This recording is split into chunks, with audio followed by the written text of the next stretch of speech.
Executives should have gone to jail over the roles that they played during the financial crisis. Apart from your tax plan, are there specific steps that you would require from corporate America to try and reduce income inequality? I don't think it's so much about when the government orders a corporation to do something. In fact, that's part of the problem.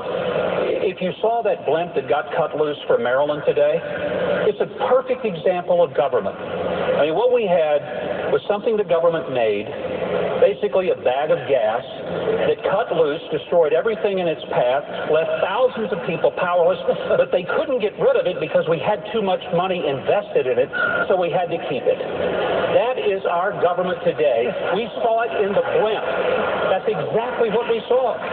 So look, corporations ought to exercise some responsibility.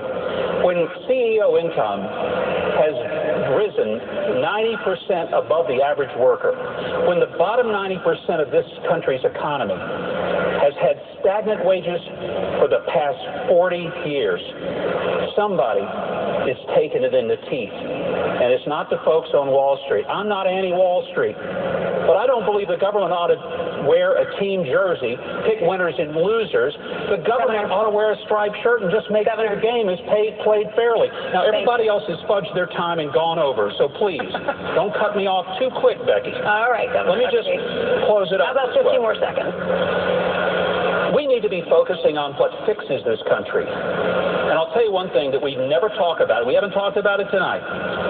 Why aren't we talking about, instead of cutting benefits for old people, cutting benefits for sick people, why don't we say, let's cure the 4 big cost-driving diseases, Governor, diabetes, heart disease, Governor, cancer, and Alzheimer's.